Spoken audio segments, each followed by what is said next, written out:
Hello there, my fellow notebook aficionados. This is the redesigned ThinkPad P1 and it's Lenovo's take on a premium workstation performance notebook. And while we are losing out on the high-end GPU options that have been available last year, the 2024 version presents itself as a very capable and well-rounded laptop for all sorts of computing endeavors. With a subtle matte black chassis, solid I/O, an amazing haptic touchpad from the good folks over at Sensel, and one of the best keyboards you can currently get your fingers on, the P1 is off to a good start. However, it's already incredibly expensive considering the hardware, and the 165Hz IPS panel is a bit of an odd choice considering the intended group of users for this puppy. So let's see if the ThinkPad is the performance notebook that business folks deserve, or if you are better off opting for more mainstream options like the Yoga Pro 9 or maybe even something like Dell's XPS 16 or the ROG Zephyrus G16. Our stealthy P1 sample bets on Intel's Core Ultra 7 155H and Nvidia's RTX 4060 running at up to 80 watts. It's also the first notebook in the studio to bet on the new LPCAMM2 RAM standard, which combines very high frequencies with upgradability. Add a 1TB SSD and the before-mentioned QHD IPS panel and you got quite a bit of performance in a very sleek chassis. Speaking of the chassis, I'm usually not the biggest fan of Lenovo's ThinkPad design, but the P1 strikes a very careful balance, looking very clean without being boring. It's an understated piece of tech that will make you fit in the office without getting you too many pitiful glances from the Apple folk in the coffee shop around the corner. The overall build quality matches the price tag, and while there is a little bit of flex in the keyboard area if you are really looking for it, the chassis is otherwise incredibly rigid. And the hinges are perfectly adjusted to keep the display in place with just minimal wobble. In terms of ports, the P1 offers no surprises and you get what I would call the typical and quite usable amount of ports for this thin and light performance class of laptops. On the left, you can find your power connector, a pair of USB-C Thunderbolt 4 ports, HDMI and the audio port. And on the opposite side, a third USB-C, this time in the 3.2 Gen 2 flavor, a USB-A and a full-size SD card reader, unfortunately with pretty disappointing transfer rates. Alongside full Wi-Fi 7 support, the 16-inch ThinkPad delivers competitive wireless transfer rates and the 5-megapixel webcam sports a clear image with very decent colors. When it comes to maintenance, the P1 is quite unique, since to our knowledge, it's one of the first laptops ever to utilize an LPCAMM2 module, which carries our sample's 32 gigs of high-speed RAM. The new tech combines the option to upgrade your memory down the line, saves precious space on the motherboard, and can run at higher speeds than traditional SODIMM solutions. That said, it's still way too early to tell if third-party modules will be available in the future and if they will be priced competitively. But I would say it's definitely a step in the right direction in the age of soldered memory.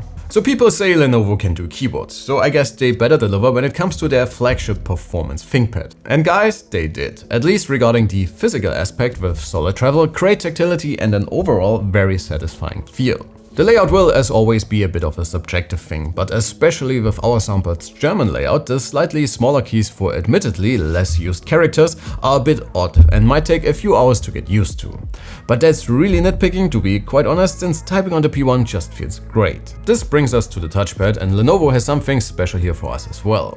This is actually one of the very few haptic touchpads in the Windows world, and while it would not influence a buying decision for me personally, having one of those instead of a regular old mechanical trackpad is definitely a very nice step up. This one is made by the good folks from Sensel, who also did the seamless variants of Dell's XPS lineup, for example, and it's a very streamlined experience. You can set the strength of the haptic feedback to your liking within the Windows settings. And our resident ThinkPad expert Benjamin, who also wrote the review on the website, even liked it in combination with the track point, which is definitely praise of the highest sorts, trust me. This guy is not easily convinced. He also wrote a full article about the P1's trackpad, which I have linked below if you want to read more about it. In the display department, the P1 offers nothing to complain about, but it also has little to write home about, at least not for the middle-of-the-road config of our review sample. The QHD Plus panel gets bright and offers typical contrast and brightness distribution, but it tops out with just full sRGB coverage, and factory calibration could also be better. The 165Hz refresh rate seems a bit overkill as well, given that this is not exactly a gaming laptop. But I mean, the core components do offer quite some gaming grunt, so I guess why not? Lenovo does offer an OLED upgrade for those of you who prefer a bit more eye candy or want to use this for video or photo editing. If you do not, well, this panel is more than alright. Even though we do talk about a very expensive laptop here, and I think it's a bit odd that they do not offer the excellent mini LED panel from their very own Yoga Pro 9 for the P1. Alright, let's talk performance, and before we get into our benchmarks, we did some initial testing for you, so you have a rough idea what to expect from the ThinkPad in its different performance settings. In our performance rating, the P1 sits smack dab in the middle of the road, so it will not be the fastest notebook you can get within this form factor, but it also won't disappoint when it comes to pure CPU grunt. Overall system performance is also alright, with solid numbers in our PCMark runs and a snappy overall subjective experience. There's quite a bit of performance headroom for more advanced workflows, be it as a content creation workstation, in a coding environment or anything else that can take advantage of the 4060. Speaking of GPU acceleration, before we continue with our regular review, let's hear a quick word from our sponsor. Together with our German retail partner Notebooks Billiger, we looked back at the past 2 years and put together a list of our favorite creator notebooks sporting Nvidia's latest series of mobile RTX GPUs. With gorgeous displays sporting new OLED and mini LED tech, lots of RAM and storage for all of your creative projects, fast CPUs and unique form factors, these notebooks have you covered for all of your design work, video editing needs and even the most advanced CGI workflows. So if you are serious about getting stuff done, a dedicated 40 series GPU not only gets you quite a boost in raw computing power, but with deep software support across everything standard in the creative industry, all mobile GPUs, starting from the 4050 all the way up to the laptop RTX 4090, bring tremendous benefits to the table, not only accelerating almost everything you do, but for some workflows even enabling you to do things that are simply not possible or viable on other platforms. So please make sure to check out the full video and follow the links below for more information about Nvidia's Studio program, or get shopping right away with Notebooks Billiger's selection of available creator laptops. The LPCAMM 2 module, by the way, might sport higher transfer rates on paper, but during our testing was not really able to keep up with soldered modules or even decently fast SODIMMs found in the ThinkBook, for example, and therefore will not give you any significant advantages or something you would really notice during day-to-day use. Again, if you are interested in more information about our memory testing, please feel free to read our written review, and stay tuned for our video about the ThinkBook coming really soon. The drive used by Lenovo offers solid transfer rates with no throttling during our torture tests.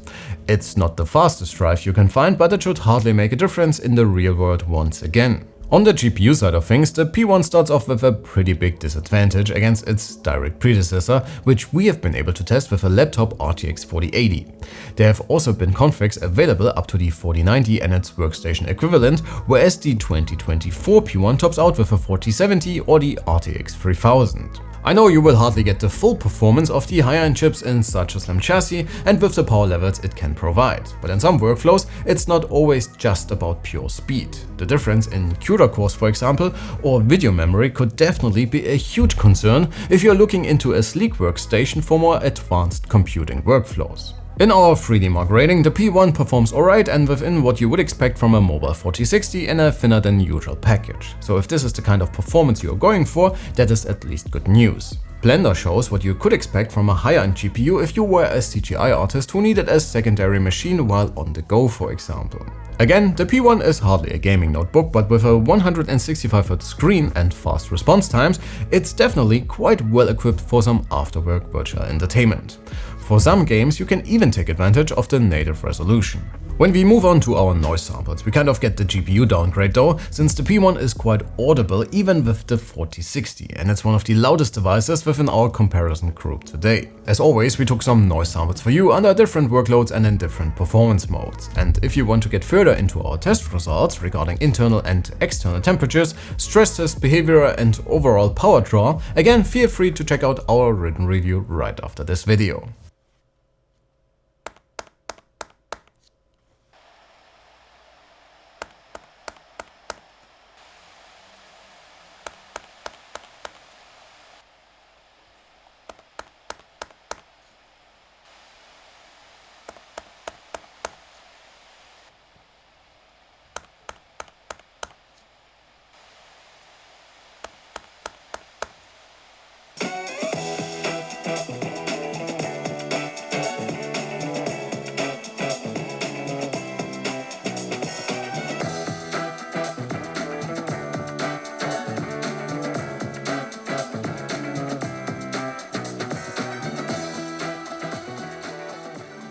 On the go and away from any outlets, we have good news though. The P1 might not be the longest lasting notebook overall, but compared to other powerful but portable workstations or even consumer notebooks, it performs very competitively with almost 10 hours in our simulated Wi-Fi test and roughly 2 hours under full load.